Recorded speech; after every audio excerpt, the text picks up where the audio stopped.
Good morning.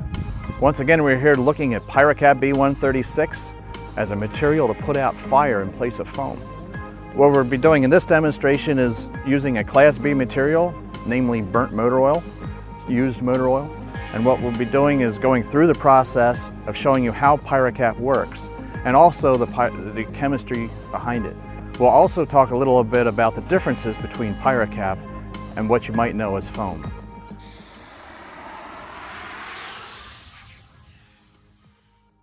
And this is motor oil that was drained out of a diesel engine.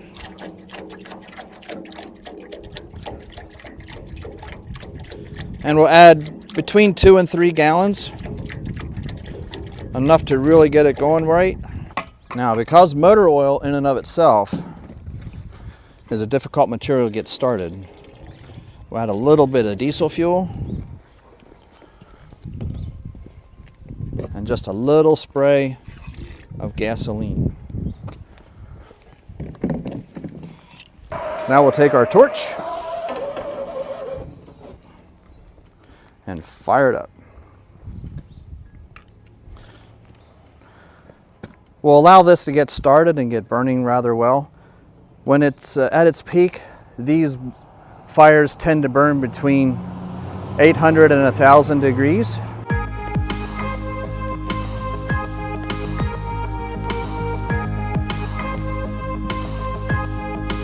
I think we can all agree that that is fully involved, and I can tell you standing right here, it is rather hot.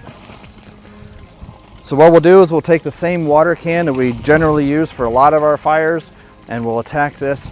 Pyrocap being mixed in this can at about 10%. You'll see right away, just with a short little blast, the Pyrocap will knock that fire down very quickly. And another short little blast, and that fire's been extinguished. Now we know that this material is still hot, so we'll add just a little bit more in order to get it to cool down.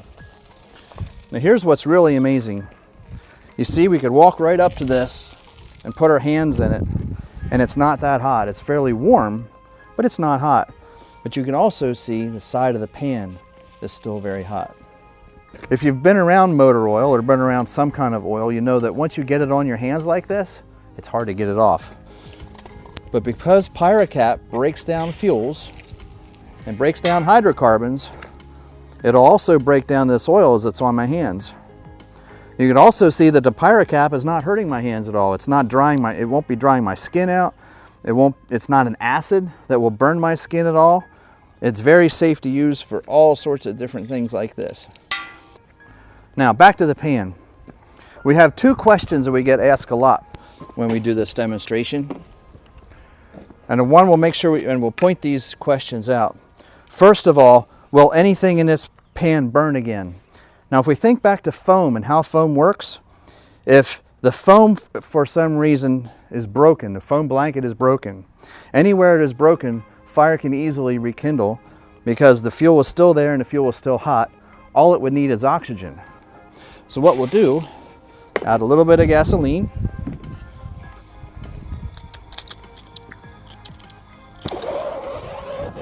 And reignite the fire. We see 2 things happening here as the fire begins to burn again. Of course, some of the gasoline is being burnt by the heat and the fire that's there. As you see around the edges, the Pyrocap in the pan is also working on that fuel. Some of the fuel is burning, some of the fuel is being acted upon by the Pyrocap.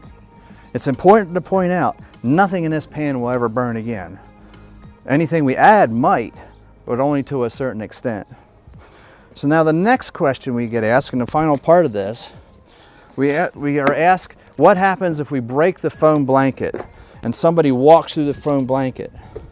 Remember there again, we are treating fuel. We are not building a blanket, we are treating fuel. So if that surface is disturbed, the Pyrocap within the pan, within the fuel, will work on the rest of the fuel even faster. So if for some reason there is a rekindle, the Pyrocap in that fuel that is currently there will work to extinguish the new fuel that's added to it. So if you're out on, for example, on a spill where fuel was continued to being spilled into a pan or onto the ground somewhere and you need to treat it, the Pyrocap that's already on the ground, on the scene, will do the job. Otherwise, you can add more back into it.